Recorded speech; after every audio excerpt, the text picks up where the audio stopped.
Time management कैसे किया है, कैसे प्लान किया है, क्या आप लिखते थे, शेड्यूल करते थे सारी चीज़ें, उसके बाद होता था, कैसे किया है? देखिए स्टार्टिंग में जब इंस्टीट्यूट ज्वाइन किया था 2017 की बात बताती हूँ, उस दौरान बेटा भी छोटा था तो सुबह में वो सोए रहते थे, तो ये रहता था कि मैं 5 बजे से उठ के अपना जो भी काम है घर का पूरा 8 बजे तक मैं अपना काम पूरा कंप्लीट कर लेती थी, और 8 बजे से मैं इंस्टीट्यूट के लिए निकलती थी, 3 घंटे क्लासेस होती थी और 1 बजे मैं घर आती थी, क्योंकि वो इतना छोटा था कि इससे ज़्यादा समय शायद वो मेरे बिना ना रह पाए, ऐसा होता था। उसके बाद फिर तो आप पूरे घर के काम में बिज़ी हो, उसके बाद मेरे साथ ये होता था कि मैं जो पढ़ के आई मैं उसको रिवीजन भी नहीं कर पाती थी इनिशियली। एक मुझे गिल्ट भी होता था कि मैं ससुराल से निकल के जा रही हूँ और पढ़ाई कर रही हूँ, और आने के बाद भी बहुत सारे काम पेंडिंग होते थे, तो उस दौरान तो नहीं हो पाया। लेकिन हाँ, फिर मैंने धीरे धीरे टाइम को मैनेज करना सीखा कि एक समय में 2 काम आप कर सकते हो। एग्जाम्पल के लिए जब खाना बन रहा होता था तो हेडफोन लगा होता था कान में और सुन रही होती थी, पढ़ाई कर रही होती थी, और फिर जब ये पता है कि हाँ खाना भी बनाना है और फंक्शन भी रहते हैं घर में, दिवाली वगैरह, तो मुझे सारे ही काम करने, तो 2 काम ये होता था कि खाना भी बन रहा होता है आपकी और वॉशिंग मशीन भी चल रही होती है, तो ये वाला मैनेजमेंट मुझे बहुत काम आया।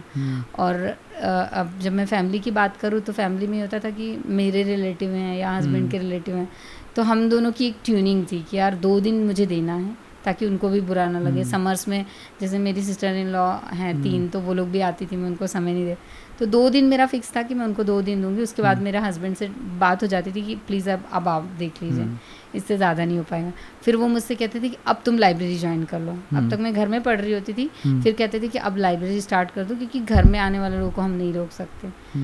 तो इस तरह से टाइम मैनेज होता रहा। मैं जब मेरा घर में रहता था तो घर पे मेरा सिर्फ पढ़ने का ही काम रहता था, मल्टीपल रिविजन्स, और जब मैं लाइब्रेरी जाती थी तो मैं आंसर राइटिंग करती थी वहाँ बैठ कर, तो वो मेरे लिए इजी, क्योंकि आंसर राइटिंग के लिए आपको फोकस करना होता है।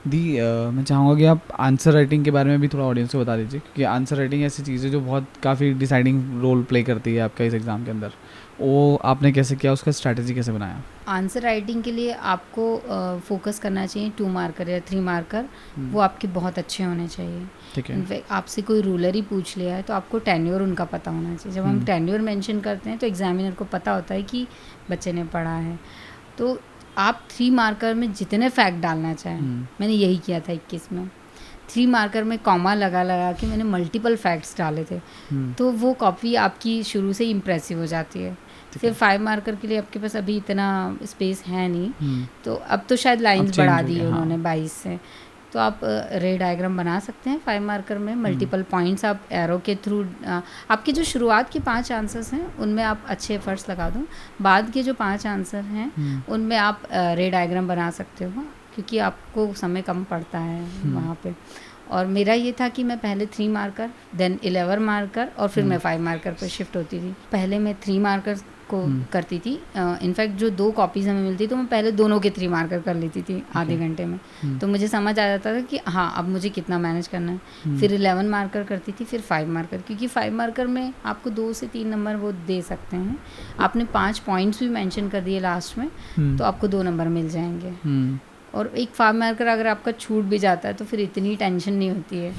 तो इस तरह से हमें तैयारी करनी चाहिए, और करंट से हमें अपडेट होना चाहिए। स्कीम्स हमको पता होनी चाहिए, हर सेक्टर की स्कीम मैंने बना ली थी, इंटरव्यू के दौरान तो बनाई थी, लेकिन हर सेक्टर की स्कीम बना ली थी, तो वो टिप ऑफ टंग हो गई थी। तो आंसर में स्कीम्स भी मेंशन कर सकते हो आप, तो ये चीज़ें होनी चाहिए मेंस के लिए।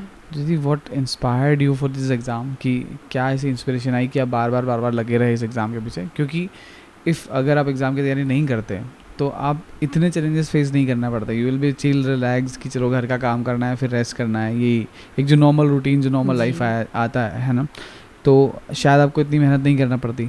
बट ये मेहनत करने के पीछे क्या कंटिन्यूस मोटिवेशन रहा है? मोटिवेशन के लिए समय ऐसा कभी लगा ही नहीं कि मोटिवेट करना, कोई मुझे मोटिवेट करे, क्योंकि मेरे गोल फिक्स थे। मुझे ये पता था कि मैं घर को छोड़ के नहीं जा सकती। मेरे हस्बैंड सिंगल सन हैं, और मैं ये कभी नहीं चाहती थी कि वो छोड़ें अपने मतलब फादर मदर को। तो मैंने ये डिसाइड किया था कि अगर मुझे किसी मुकाम पे पहुंचना है तो मैं परिवार के साथ ही जाऊंगी, क्योंकि वो अपने आप में लोगों के लिए एक इंस्पिरेशन है आज, कि परिवार के साथ रह के करना। तो सेपरेशन की कभी बात नहीं हुई। मैंने उनसे ये ज़रूर कहा था कि अगर अब अगला मेरा मेंस रहेगा 2022 में तो प्लीज़ मुझे 2 महीने के लिए हॉस्टल जाने दो, एक फोकस्ड वे में, जब मेंस नहीं निकल रहे थे। लेकिन एग्ज़ाम्स की डेट बढ़ते गए। फिर ये था कि इतना सारा बुक्स लेके कहीं और शिफ्ट होना, और अगर आपको एटमॉस्फेयर नहीं मैच किया आपका, फिर आप घर आओगे तो समय, तो मोटिवेशन हमेशा जब लोग कहकर जाते थे कि अब क्यों पढ़ा रहे हो आप, तो वही अपने आप में मुझे बूस्ट कर देता था कि नहीं यार, लोग ऐसा कह रहे हैं, मुझे उसको गलत सिद्ध करना है बस। तो ये वाली चीज़ मेरे साथ हमेशा रही। और मेरे हस्बैंड, उनका सपोर्ट था, वो हमेशा कहते थे कि नहीं यार, तुम में कैलिबर है, तुमने स्कूल में टॉप किया है, पूरे नवोदय में मैं टॉपर रही हूँ 12th में, नहीं तुम टॉपर हो, तुम कर सकती हो। हमेशा उनका होता था कि ठीक है, जब तुम सिलेक्ट हो जाओगी तो ये सारी चीज़ें कोई नहीं पूछेगा, ये सब कोई नहीं देखेगा। और अब उस दौरान भी वो यही कहते थे, जब कई बार मैं उनसे कहती थी कि यार मम्मी काम कर रही हैं, लोग कहेंगे कि मदर इन लॉ को काम के लिए नहीं कोई पूछने वाला है तुमसे, जब तुम्हारा सिलेक्शन होगा तो लोग नहीं देखेंगे कि किसने क्या किया, और इनफैक्ट सभी को तुम पे गर्व होगा। तो वो चीज़ मेरे लिए हमेशा बनी रही। मैंने 2017 में मैम जो हैं अनु कुमारी मैम, उनकी स्टोरी सुनी थी। तो फिर तब से मुझे था मन में कि नहीं, उनके साथ तो काफ़ी बच्चा छोटा रहा और मेरे साथ सपोर्ट भी है इन लॉज का, तो मैं कर सकती हूँ। मेरे इन लॉज ने बहुत साथ दिया, उन्होंने मेरे बच्चे को कभी मेरी कमी नहीं लगने दी।